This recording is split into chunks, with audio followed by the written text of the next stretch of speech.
রমজান মাসে কি জাহান্নামের শাস্তি বন্ধ থাকে? রমজান মাসে জাহান্নামের শাস্তি বন্ধ থাকে না। রমজান মাসে জাহান্নামের শাস্তি বন্ধ থাকবে মর্মে রাসূল সাল্লাল্লাহু আলাইহি সাল্লাম কিছু বলেননি। তবে রাসূল সাল্লাল্লাহু আলাইহি সাল্লাম বলেছেন রমজান মাসে জাহান্নামের দরজা বন্ধ থাকে।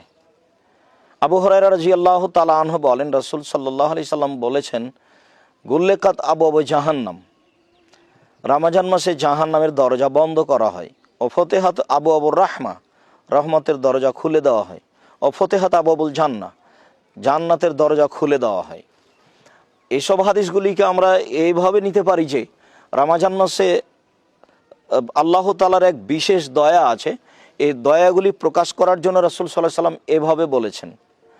আরও আমরা বলতে পারি যে জাহান্নামের শাস্তি তো আসলে জাহান্নামে এখনও চালু হয়নি। জাহান্নামের শাস্তি তো মানুষ যখন জাহান্নামে যাবে তখন চালু হবে।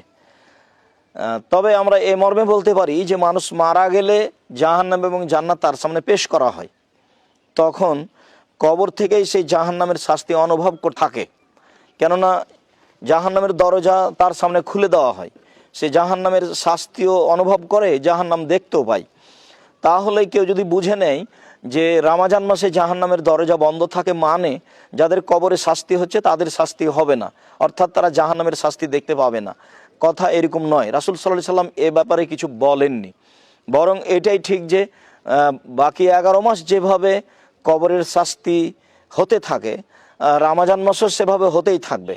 কেননা কবরের শাস্তির ব্যাপারে রাসূল সাল্লাল্লাহু আলাইহি সাল্লাম কিছু বলেননি, ঠিক জাহান্নামের শাস্তির ব্যাপারেও কিছু বলেননি। শুধু বলেছেন রমজান মাসে জাহান্নামের দরজা বন্ধ থাকে। অতএব রমজান মাসে জাহান্নামের শাস্তি বন্ধ থাকে কথাটি ঠিক নয়। আল্লাহু আ'লাম।